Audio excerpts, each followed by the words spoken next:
यूं जमी पे बैठ के आसमान देखता है, यूं जमी पे बैठ के आसमान देखता है, परों को खोल जमाना सिर्फ उड़ान देखता है। आइए बच्चों, आपका स्वागत है आपका अपने यूट्यूब चैनल एकलव्य ज्ञान स्थली अकेडमी पर।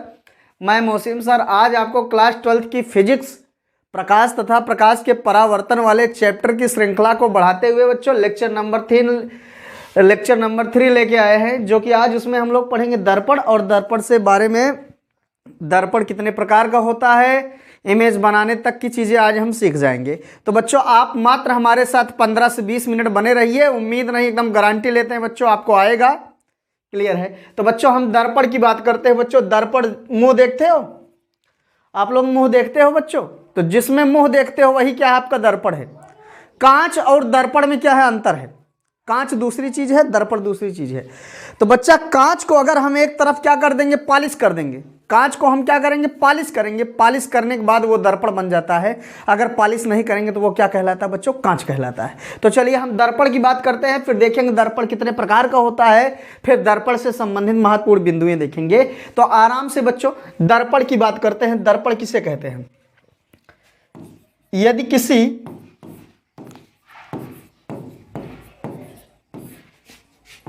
किसी कांच के एक पृष्ठ पर, एक ओर या एक पृष्ठ पर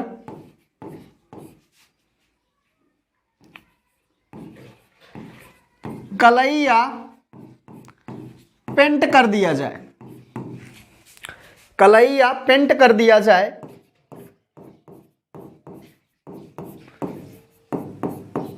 तो प्राप्त व्यवस्था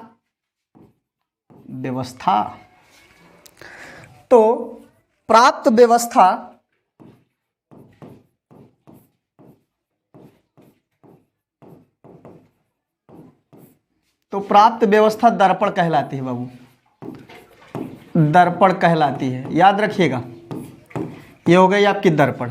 बाबू दर्पण आपका कितने प्रकार का होता है? दर्पण आपके पास 2 प्रकार का होता है। ध्यान से देखिएगा, दर्पण 2 प्रकार का होता है। दर्पण कितने प्रकार का है बाबू आपके पास? 2। कौन कौन? एक को बोलते हैं गोलीय दर्पण, गोलीय दर्पण, और दूसरा है बच्चा आपके पास समतल दर्पण, समतल दर्पण। चलिए, एक आपका गोलीय दर्पण, दूसरा क्या है? समतल दर्पण। गोलीय दर्पण को बाबू बोलते हैं spherical mirror, spherical mirror, spherical mirror, और इसको बोलते हैं हम लोग प्लेन मिरर, प्लेन मिरर। ये आपका है। तो बच्चों गोलीय दर्पण आपका दर्पण आपका 2 प्रकार का होता है, एक गोलीय दर्पण, एक समतल दर्पण। तो बच्चों हम स्टार्ट जो करेंगे, पहले आपको हम समतल दर्पण पढ़ाएंगे, उसके बाद बच्चों हम गोलीय दर्पण चलेंगे। तो बच्चों समतल दर्पण, समतल दर्पण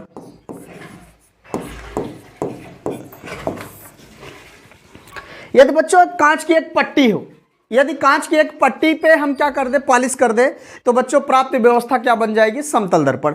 और समतल दर्पण से चीजें भी जानेंगे बच्चों, इमेज भी बनाना सीखेंगे। तो चलिए देखते हैं बाबू क्या क्या चीजें होती हैं। यदि समतल कांच की प्लेट पर एक ओर पॉलिश कर दी जाए,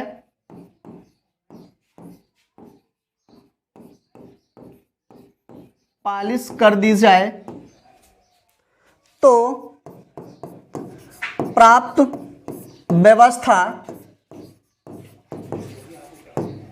समतल दर्पण कहलाएगी, समतल दर्पण कहलाएगी, समतल दर्पण क्या कहलाएगी बच्चों? चलिए अब देखते हैं समतल दर्पण कैसे। ये मान लो बच्चों अपने पास एक कांच का क्या है? यम1, और ये क्या है? कोई प्लेट है यम1। हमने इसको क्या कर दिया बच्चों? इसको हमने क्या कर दिया, एक तरफ पेंटिंग कर दी या कलाई कर दिया, और जब कलाई कर दिया बच्चों, इसी व्यवस्था को हम क्या कहेंगे? अब समतल दर्पण कहेंगे, समतल दर्पण। उम्मीद करते हैं बच्चों एकदम क्लियर है समतल दर्पण। अब हम आगे बात करते हैं बच्चों समतल दर्पण से संबंधित महत्वपूर्ण बिंदुएं। देखिए समतल दर्पण से इमेज कैसे बनता है। समतल दर्पण, समतल दर्पण से संबंधित महत्वपूर्ण बिंदुएं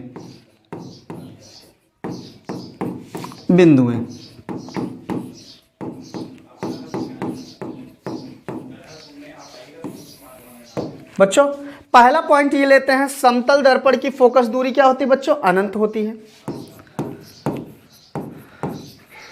समतल दर्पण की फोकस दूरी अनंत होती है, अनंत होती है,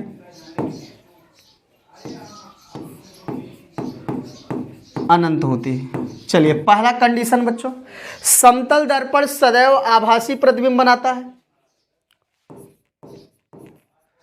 समतल दर्पण सदैव आभासी प्रतिबिंब बनाता है, आभासी प्रतिबिंब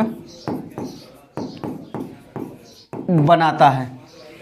प्रतिबिंबा, प्रतिबिंबा हो गया बच्चों। चलिए आभासी प्रतिबिंब बनाता है। चलो हम लोग मुस्कुराते हुए 2 पॉइंट जान गए। आगे बढ़ते बच्चों, तीसरी बात आती है समतल दर्पण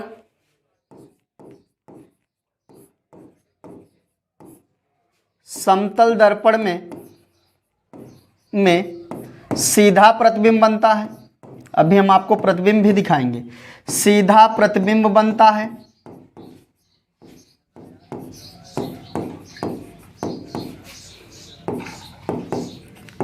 सीधा प्रतिबिंब बनता है।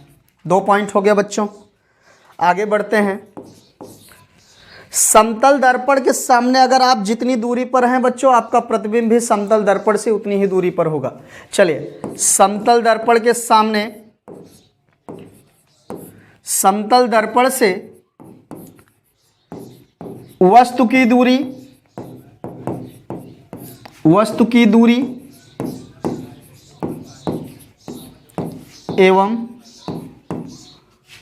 एवं उसी वस्तु की प्रतिबिंब दूरी, प्रतिबिंब दूरी बराबर होती है। मतलब बच्चों अगर आप दर्पण के सामने 10 सेमी दूरी पर रखे हो तो आपका इमेज भी क्या है बच्चा? दर्पण से भीतर की ओर क्या है? 10 सेमी दूरी पर है। अगर आप 5 सेंटीमीटर दूरी पे हो तो आपका इमेज भी क्या है बच्चों? 5 से। समतल दर्पण से वस्तु की दूरी प्रतिबिंब की दूरी के बराबर होती है। अगला पॉइंट ये है बच्चों, समतल दर्पण के सामने जितने वस्तु की लंबाई जो होगी वही क्या होगी? प्रतिबिंब की लंबाई। मतलब एकदम सेम टू सेम बनाएगा। समतल दर्पण में प्रतिबिंब की लंबाई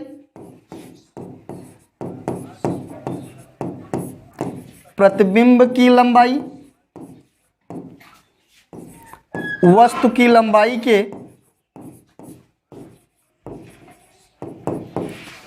लंबाई के बराबर होता है सदैव बच्चों।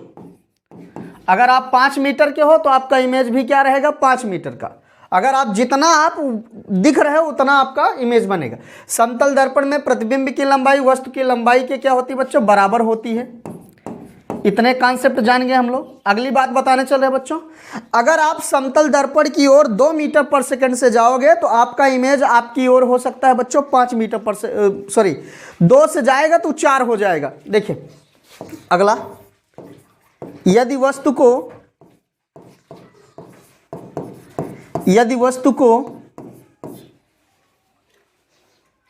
दर्पण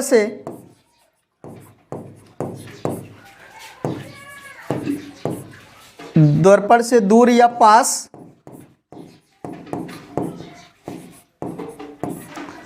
पास लाएं तो प्रतिबिंब भी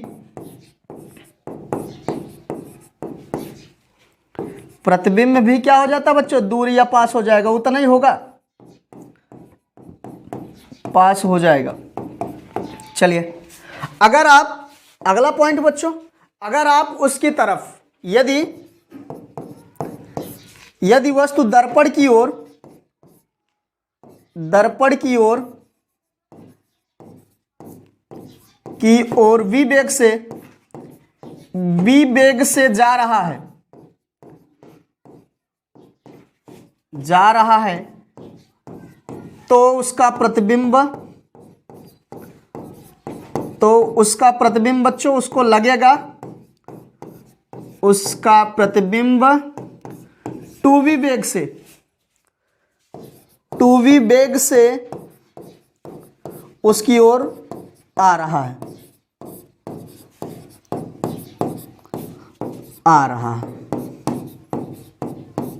ये है बच्चा आपका दर्पण। और बच्चों किसी वस्तु को अगर आपको, जैसे मैं हूं, मान लो मैं 5 मीटर या कुछ भी 5 फुट का मान लो, मुझे अपना इमेज देखना है बच्चों, मुझे दर्पण की लंबाई क्या करनी पड़ेगी, अपनी लंबाई की क्या करनी पड़ेगी, आधी। अगला पॉइंट बच्चों लिख सकते हैं, पूरा प्रतिबिंब देखने के लिए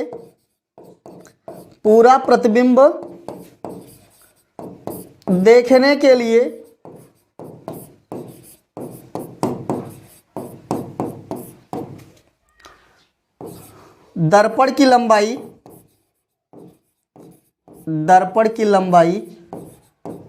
वस्तु के लंबाई की आधी होनी चाहिए, वस्तु के लंबाई की आधी होनी चाहिए। यह था बच्चों आपका दर्पण से संबंधित चीजें होनी चाहिए। उम्मीद करते हैं बच्चों समतल दर्पण वाली चीजें समझ गए होंगे। एक यहाँ पर इमेज भी बना देते हैं ताकि आपको दिक्कत ना हो। अभी उसके बाद बच्चा हम एक चीज आपको दिखा रहे हैं बना के बढ़िया से। मान लो बच्चों ये क्या है अपने पास, पोल हो गया, एक वस्तु हमने यहाँ रखा है बच्चा, तो वस्तु का जो इमेज, अगर मैंने वस्तु को यहाँ से u दूरी पर रखा है तो बच्चा इसका इमेज भी लगभग उतनी ही दूरी पे इसके भीतर बनेगा, उतना ही बड़ा बनेगा। ये अगर वस्तु की लंबाई को हमने h से और प्रतिबिंब की लंबाई को h डैश से दिखाया, अगर ये बच्चों u जो है वस्तु की दूरी है, यहाँ से ये क्या है इसका प्रतिबिंब दूरी है। तो इसमें चीज़ें क्या है बच्चा, अगर कोई लड़का v वेग से बच्चा इसकी ओर जा रहा है तो इसका इमेज बच्चों इधर से, इसका इमेज इसको लगेगा 2v वेग से आ रहा है। तो उम्मीद करते हैं बच्चों ये चीज़ें आप क्लियर कर लिए हैं। अब एक इमेज लाते हैं आपके सामने, उसके बाद हम आगे बढ़ते हैं, देखते हैं क्या होता है। बच्चों समतल दर्पण का इमेज आपको दिखाते हैं कि ये चीज़ें होती कैसे हैं।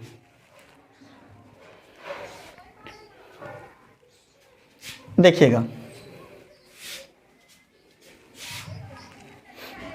देखिए आपके सामने है ये समतल दर्पण। अब बच्चों मैं इसको दिखाता हूं, आप देखिए इधर, ये अपने पास एक समतल दर्पण है, एक वस्तु है बच्चा, क्या है ये, देखिएगा ध्यान से देख लीजिएगा, एक वस्तु है। देखिए ये समतल दर्पण हो गया बच्चों, ये आपका क्या है, ये चीज क्या है, समतल दर्पण, ये आपका समतल दर्पण है, ठीक है। अब बच्चों जो वस्तु रखी गई इसकी ऊंचाई को हमने क्या माना h, और इसके प्रतिबिंब की ऊंचाई को क्या माना बच्चों h डैश। चलिए कोई बात नहीं। अगर बच्चों यहाँ से ध्रुव से यहाँ तक की दूरी क्या है, इसके पास u है, और यहाँ से यहाँ तक की दूरी क्या है बच्चों, यहाँ से यहाँ तक की दूरी क्या है, v है। तो बच्चा देखते हैं इसका इमेज बनता कैसे है। इमेज कैसे बना बच्चा, आप जानते हो किसी भी इमेज को बनाने के लिए कम से कम कितनी किरणें चाहिए बच्चों, 2 किरणें। तो मान लो बच्चा पहली किरण क्या है, यहाँ पर ये है, इससे 2 किरण निकलनी। पहली किरण बच्चों ये लंबवत आपतित हुई, तो बच्चा ये आगे जाएगी लेकिन फिर लौट के वापस चली आएगी। चलिए, ना तो अपवर्तन हुआ ना तो परावर्तन हुआ, कोई बात नहीं। चलिए आगे दूसरी किरण बच्चों हमने परावर्तन के नियम पे आपको आपतित कराया, जितने कोण पे ये आई है उतने कोण पे बच्चा जाएगी। चलिए अब बच्चों क्या बताइए आप, क्या ये दोनों किरणें ये किरण और ये किरण आपस में मिले? कहीं नहीं मिले। तो बच्चा हमको क्या करना पड़ा, इसको हम मजबूरी में डाट डाट करके बच्चों इसको आगे बढ़ाया और इसको भी क्या किया बच्चा, आगे बढ़ाया। तो ये दोनों जाके यहाँ मैच कर दिया और वस्तु का हूबहू वही इमेज, वस्तु का हूबहू इमेज यहाँ बन गए बच्चों। इस प्रकार हम कहेंगे ये क्या बन रहा है बच्चों, समतल दर्पण द्वारा प्रतिबिंब। ये प्रतिबिंब देखिए दर्पण के पीछे है, दर्पण के पीछे है, तो इसलिए इसको कहा गया बच्चों क्या है, आभासी प्रतिबिंब। आभासी प्रतिबिंब, आभासी प्रतिबिंब है। अब कैसा है बच्चों, देखिए इसकी शीर्ष ऊपर है, इसकी शीर्ष ऊपर है, तो ये क्या है बच्चा, सीधा भी है, सीधा हो गया। चलिए तो उम्मीद करते हैं बच्चों एकदम क्लियर है मामला एकदम। चलिए तो आगे बढ़ते हैं बच्चों। अब हमारे पास समतल दर्पण हो गया। अब इसके कुछ सवाल देख लेते हैं। मैं यही सवाल बनाता हूं बच्चों, मैं आपसे क्वेश्चन करता हूं, ये अगर मान लो यहां से 10 मीटर दूरी पे है, 10 सेंटीमीटर दूरी पे है, तो बताइए अगर u बराबर 10, वस्तु की दूरी 10 सेंटीमीटर है, तो बच्चा प्रतिबिंब की दूरी आप क्या बताओगे, प्रतिबिंब की दूरी भी बताओगे सर जी कितना है, 10 सेंटीमीटर। अगर ये 5 मीटर लंबा था तो इसका इमेज भी क्या रहेगा बच्चों, 5 मीटर लंबा रहेगा। चलिए दो चीजें, अगर मान लो बच्चों, अगर मान लो ये वस्तु भागते हुए जा रहा था, मान लो 5 मीटर पर सेकंड के वेग से उधर जा रहा था बच्चों, और इधर से बताओ इसका इमेज कितना तेज आता प्रतीत होगा, इसका इमेज बच्चों 10 मीटर पर सेकंड। ये चीजें हो गई, 2-3 चीजें क्लियर कर लिया। आगे बात करते हैं बच्चों, आगे क्या बता सकते हैं आपको, बोलिए आगे क्या कर सकते हैं बच्चों। एक चीज, अगर मान लो कि इसकी लंबाई 5 मीटर थी और इसको पूरा इमेज देखना है, आपका पूरा इमेज देखना है, तो बच्चों दर्पण की लंबाई कितनी करनी पड़ेगी, दर्पण की लंबाई क्या करनी पड़ेगी, 5/2। देखिए मतलब कितना करना पड़ेगा, 2.5 गुना। ये था बच्चा, एक ही में हमने सवाल भी बता दिया आपको, इमेज भी। उम्मीद करते हैं बच्चों एकदम क्लियर होगा, आप स्क्रीनशॉट मार सकते हैं। तो चलिए बच्चों आगे बढ़ते हैं, हम आगे बढ़ते हैं।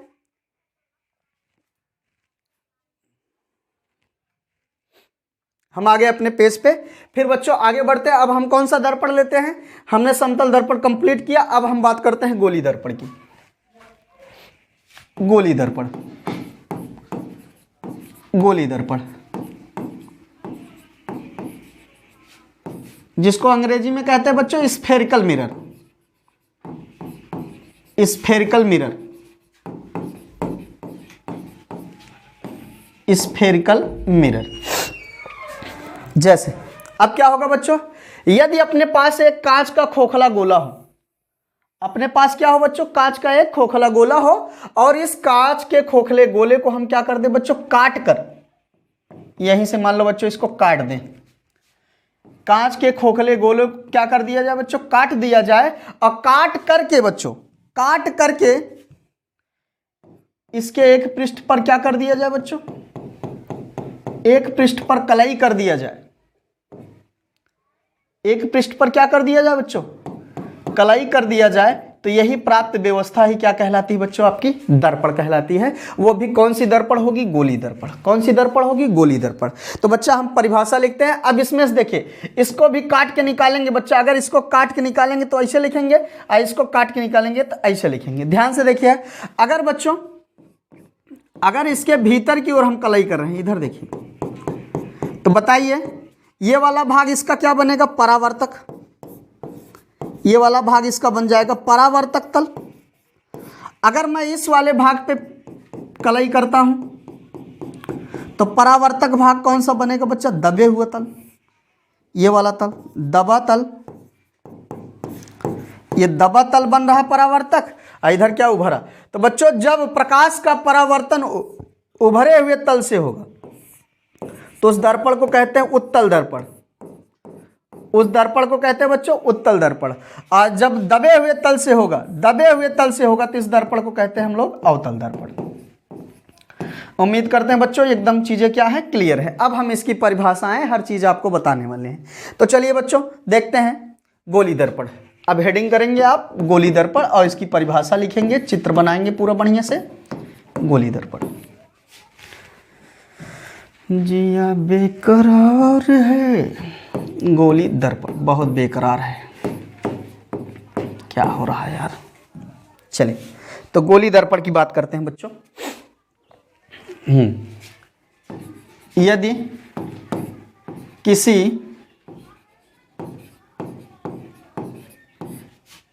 किसी कांच के खोखले गोले, कांच के खोखले गोले को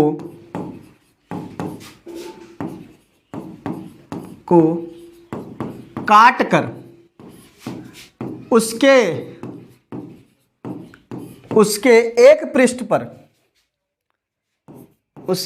एक पृष्ठ पर चमकीली पालिश कर दी जाए,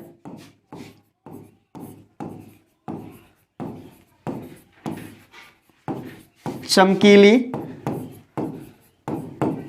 पालिश कर दी जाए तो प्राप्त व्यवस्था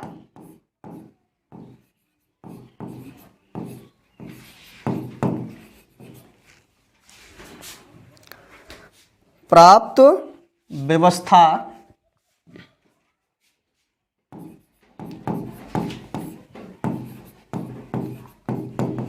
व्यवस्था क्या कहलाता बच्चों?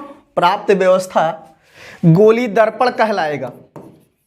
बच्चा बने रहिएगा, एकदम गारंटी लेते हैं आएगा, सिर्फ आप समझिए अच्छे से, गोली दर्पण कहते हैं। चलिए, तो हमने इसका चित्र भी बना दिया है, सामने समझा दिया था इसके पहले। बच्चों गोली दर्पण आपके पास कितने प्रकार का होता है? 2 प्रकार का। गोली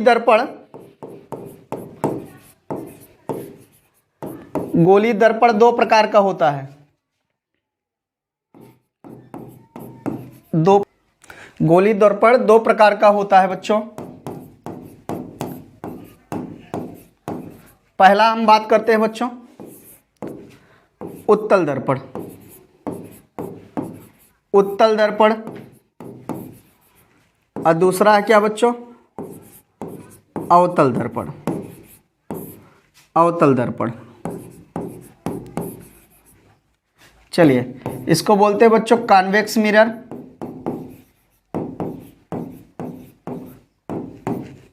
इसको बोलते हैं कॉनकेव।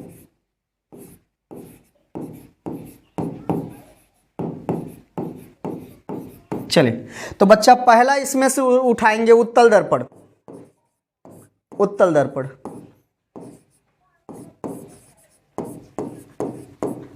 इसमें क्या बताएंगे बच्चों? वह गोली दर्पण जिसके उभरे हुए तल से प्रकाश का परावर्तन हो। वह गोली दर्पण जिसके उभरे हुए तल से प्रकाश का परावर्तन हो, उसे हम क्या कहेंगे बच्चों? उत्तल दर्पण। इसका हम इमेज बना देते हैं बाबू, बस इमेज बना देते हैं इसका, आप समझ जाइएगा। ये था आपका, ये देखिएगा। अगर मैं इसके इस वाले पार्ट पर क्या कर देता हूँ बच्चों? पेंटिंग कर देता हूँ, तो बताओ प्रकाश का परावर्तन किस भाग से होगा? किस भाग से होगा? जल्दी बताओ। तो बच्चा किस भाग से होगा? आपके ये उभरे हुए भाग से, यूं आएगा यूं जाएगा। तो बच्चा ये कौन सा दर्पण अपने पास है? कौन सा दर्पण है? ये उत्तल दर्पण है। उत्तल दर्पण याद रखिएगा, उत्तल दर्पण। इसका सेंटर अंटर बच्चा जिससे काटा गया उसी का जो सेंटर था वही उसका सेंटर होता है। ये कौन सा दर्पण हो गया? उत्तल दर्पण। आगे बात करते हैं अवतल दर्पण। अवतल दर्पण, इसमें देखिए, ये अगर बच्चों इसके इस पृष्ठ पर, इसके उभरे हुए पृष्ठ पर कलई करें, अब प्रकाश का परावर्तन कहाँ से हो बच्चों? प्रकाश का परावर्तन कहाँ से हो? दबे हुए तल से हो। तो दबे हुए तल से होगा, तो इस प्रकार के दर्पण को क्या कहते हैं बच्चों? अवतल दर्पण। बच्चों वीडियो बड़ी ना हो जाए इसलिए हम इसको अभी रोकते हैं। मिलते हैं अगले लेक्चर में, इसके आगे पढ़ाएंगे। तब तक के लिए बहुत बहुत धन्यवाद।